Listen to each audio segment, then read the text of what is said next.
તો આપણે છે ને ઘણા લોકોની કોમેન્ટ આવતી હતી કે તમે છે ને તમે પંચાયતમાં કામ કરો તો એ તમે છૂટક ઉપર છો કે પગાર ઉપર એમ. જય માતાજી, જય દ્વારકાધીશ મિત્રો, કેમ છો? મજામાં? બધા મજામાં દોસ્તો, પણ મજામાં છું. તો ફરી સ્વાગત છે તમારું મારા વિડીયોમાં. તો અત્યારે આપણે 8:30 થયા છે ને અત્યારે મેં છે ને બધું કામ કરી નાખ્યું છે, પણ એક કામ બાકી છે. આપણે જો આ ગેસનું છે ને ચૂલો મૂક્યો હતો તે બધે અત્યારે ધોવાનું છે, તો હું ઘસતી હતી. ચૂલો તો આપણે ધોવાઈ ગયો છે, બસ ખાલી છે ને આ હેઠે પ્લેટફોર્મ જ બધું ધોવાનું છે. બાકી બધું કરી નાખ્યું. કેમ કે મેં કીધું 2-3 દિવસથી ધોવું એમ થતું હતું, પણ કંઈ ટાઈમ મળતો નહોતો ને બધી રસોઈ ઉપર જ બનાવવાની હોય ને એટલે વધારે બગડે. આપણે કાલ સાંજે જો આ ડ્રેસ છે ને આખા પૂરા કરી નાખ્યા હતા 30-30, અને આમાં 5-6 કર્યા છે. બીજા છે ને બીજો બાંધો આવી ગયો હતો સાંજે 30નો, તો એમાંથી થોડાક મેં બનાવી નાખ્યા છે અને થોડાક હમણાં નવરી પડું ને એટલે બનાવીશ. પછી પાછું મારે છે ને કામે જવાનું છે, એટલે કે હમણાં ફોન આવશે 9 વાગે જવાનું છે. શ્વેતાબેને કીધું હતું એટલે ફટાફટ બધું કામ પતાવી નાખું. બધું કામ તો થઈ ગયું છે, પણ હવે આપણે છે ને કામે જવાનો સમય થઈ ગયો. બધું કામ કરી લઈએ ને ત્યાં, અને આપણે આ ડ્રેસ છે ને આરવા લેતા જવાના. જો હરકા હંકેલી નાખ્યા છે અને પેલા હજી બાકી છે, એટલે એ આવીને કરીશ.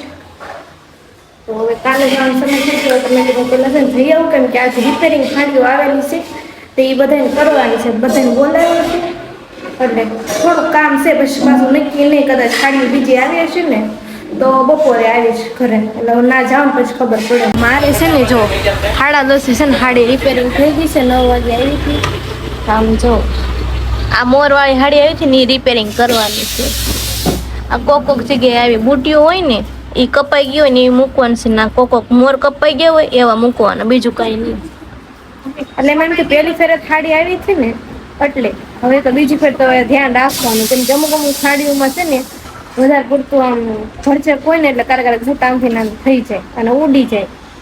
એટલે બધા એને બાકી છે.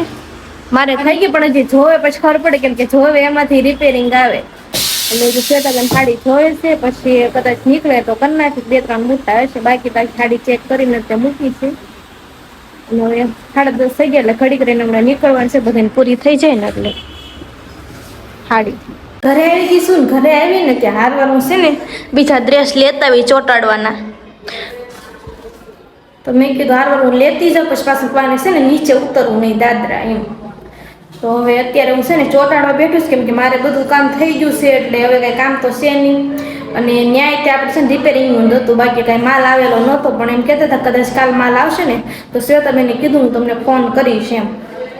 તો કાંઈ નહીં, આપણે છે ને ડ્રેસ કરવી. મેં કીધું કાંઈક તો કાંઈક કામ કરવી ઘરે, જે મેં કીધું કામ થાય એમ. અત્યારે આપણે છે ને જમી લેવી, કેમ કે 1 વાગી ગયો છે ને હજી હું જમાઈને જ બેઠી, ખાલી ડ્રેસ પૂરા કરતી હતી. તે ડ્રેસ પૂરા થયા ને ત્યાં બીજો ડ્રેસ છે એનો નમૂનો કર્યો મેં, અને હવે મેં કીધું છે ને જમી લેવું છે, કેમ કે ઘરે છે ને તોય એક વગાડું છે. કામે જતું અલગ છે, પણ ઘરે ને ઘરે છે ને તોય તે આવું થાય. ટાઈમ વગરનું ખાતું થઈ જાય જમવાનું છે. અને આજ મેં જમવામાં છે ને સૂકી ભાજી સવારે બનાવી ટિફિનમાં, અને અત્યારે છાશ મેં કરી નાખી છે, કેમ કે દહીં પડ્યું હતું તે એમાં છાશમાં થોડુંક મેં પાણી નાખ્યું છે. અને હારવાર આપણે ભાખરી છે. સવારમાં નાસ્તામાં તો આપણે જોવે જ તે, પછી રોટલી હોય એટલે.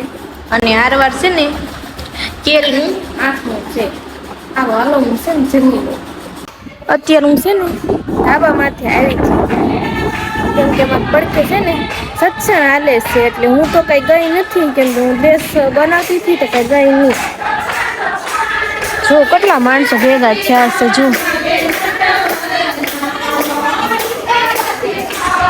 આખી શેરી ભરાઈ ગઈ છે. કાંઈ નહીં, હું હવે ઘડીક છે ને જઈ આવું, કેમ કે હું કાલની ડ્રેસ ચોટાડતી હતી. અને એમ પણ હું છે ને હમણાં મોડી જાગી 5:30 થાકી ગઈ ને તે નીંદર એવી આવી ગઈ ને કે નીંદર ઉઘડી જ નહીં એમ. તે પછી મેં કીધું એક બંડલ અત્યારે પૂરું થયું છે તો એક જ બાકી છે, તો એક તો હું ગમે ત્યારે મેં પૂરું કરી નાખીશ. હાલો હું પછી છે ને હેઠે જાઉં, કેમ કે અત્યારે જે માથું તૈયાર જ થઈ છે.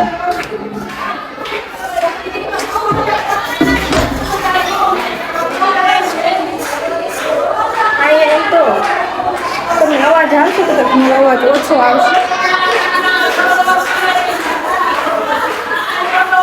રૂમમાં અવાજ સંભળાય. તો આપણે છે ને આ ગુલાબી કલરના જે ડ્રેસ કરતા તે પૂરા થઈ ગયા. ઓલા ડ્રેસ છે ને એ બાકી છે ખાલી વાદળી કલરના.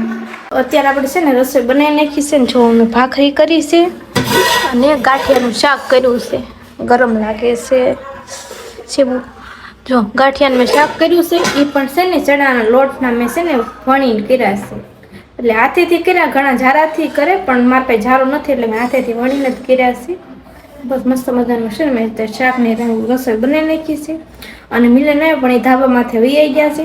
હું છે ને ગઈ છે ને સત્સંગમાં તો પ્રસાદી લેતી આવી હારવાર. મેં કીધું મિલનને ગુંદી ગાંઠિયા પસંદ છે ને તો મેં કીધું પ્રસાદી તે મેં કીધું હારવાર લઈ લઈ એમ. હાલો તો હું છે ને પાછી ડ્રેસ કરવા બેસી જાઉં. કેમ કે ડ્રેસ છે ને હજી થયા નથી ને એનું કારણ એક જ છે કે જે આપણે કોન આવે ને ફેવિકી એ ફેવિકી પૂરી થઈ ગઈ હતી. એટલે જ્યાંથી હું ડ્રેસ લાવીને ત્યાં એટલે ફેવિકી કાંઈ આપી નથી, ખાલી સ્ટોનને એવું આપ્યું હતું.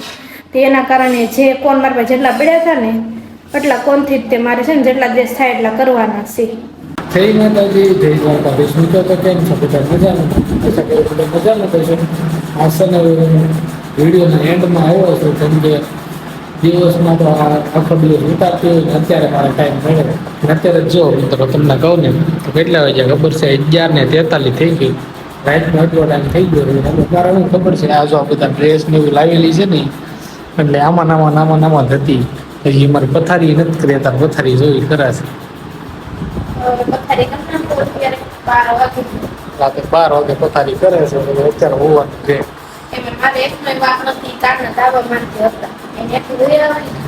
ઘરે ફોન વાત કરતો હતો એટલે માથે લઈ ગયો એટલે કલાક 1.5 કલાક માથે રહ્યો. એ આ કામમાં હતી એટલે પછી કઈ કર્યું નહીં. એટલે પથારી કઈ કરી નહીં. હવે એ પથારી કરે છે. બસ હવે સુઈ જવું કેમ કે થાકી જવું. આખો દિવસ કામ કર્યું એટલે બસ હવે બીજું કઈ લાંબુ કઈ કહેવાનું છે નહીં. અને આનું કાંક આ મને કહેતી હતી હું કાંક પગાર હું કરતી. તો આપણે છે ને ઘણા લોકોની કોમેન્ટ આવતી હતી કે તમે છે ને તમે પંચિંગમાં કામ કરો તો એ તમે છૂટક ઉપર શું કે પગાર ઉપર એમ. હું છે ને છૂટક ઉપર શું એટલે કે ડ્રેસ હોય ને એટલે એમાં અને હાડીમાં બેમાં કામ થઈ રહે મારે. અને ઘણા લોકો એમ પણ પૂછતા હોય છે કે તમારે છે ને ભાવ શું છે એમ. તો અમારે છે ને પંચિંગના 2 રૂપિયા છે. એટલે કે ડ્રેસ હોય ને એટલે ડ્રેસમાં જેટલા પંચિંગ આવે એની ઉપર આધારિત હોય કે કેટલાનો એક ડ્રેસ થાય એમ. અને હાડીઓ હોય ને એનો પાછું છે ને બાંજો ભાવ જ હોય. એટલે કે એમાં ભાવ પહેલાંથી તો એમાં પંચિંગ ઉપર ન હોય. અને એમાં કામ મારે છે ને ઘણું થઈ રહેશે. અને કરવાવાળા રોજનું 1000 રૂપિયાનું કરી નાખે પણ રોજ તો હજી કઈ આમ કામ થઈ રહે. સિઝન એની ફૂલ આવતી હોય તો થાય. બાકી હમણાં તમને ખબર જ છે, વિડીયો તમે જોતા જ હશો. અઠવાડિયામાં એકવાર જવાનું થાય તો થાય, 1-2 વાર જાય એવું છે. આખો દિવસમાં 400 થી 500 રૂપિયા આપણે જે કહી દઈએ એટલાનું કામ કરસ તારે. એટલાનું થઈ રહે. ભલે હું ખાલી 3-4 વાગ્યા સુધી રહું તોય મારે એટલાનું કામ થઈ જાય. અને અત્યારનું આ જે ડ્રેસ ચોટાડવા લાવીશું ને એમાં એટલાનું કામ નથી થતું. હજી મેં 100 રૂપિયાનું કામ નથી કર્યું આખો દિવસનું 100 રૂપિયાનું કામ. પણ હું આમ તો જે કામ થાય આખો દી ઘરે રહેવું કરતા નવરા એમ. અને આનો ભાવ આજે તે કોમેન્ટ આવેલી હતી કે ડ્રેસનો શું ભાવ છે. કાલે મેં કીધું હતું પણ તોય ઘણા લોકો આખો વિડીયો કદાચ નહીં જોયો હોય તો આપણે આ ડ્રેસ અત્યારે જે ચોટાડો લાવ્યો ને એનો છે ને 1.5 રૂપિયો છે. ખાલી ગળા મૂકવાના, ગળા હોય ને એમાં ચોટાડવાનું હોય ગમથી. જે આપણે પહેલાં છે ને હાડી ચોટાડવા આવતી ને એવી રીતે આવે. અને આપણે છે ને હવે આપણો આજનો વિડીયો અહીંયા પૂરો કરીએ છીએ. તો લાઈક, શેર ને સબસ્ક્રાઈબ કરવાનું ભૂલતા નહીં. હા તો બસ આપણો વિડીયો આવો તો નજીક તમને કાંઈ ક્વેશ્ચન હોય, કાંઈ સવાલ હોય તો બસ કોમેન્ટ કરી દેજો. એટલે પછીના વિડીયોમાં આપણે જવાબ આપી દઈશું. તો બસ તો મિત્રો મળીશું પછીના વિડીયોમાં. ચેનલ ઉપર હોય તો સબસ્ક્રાઈબ કરતા જજો. જય માતાજી, જય દ્વારકાધીશ.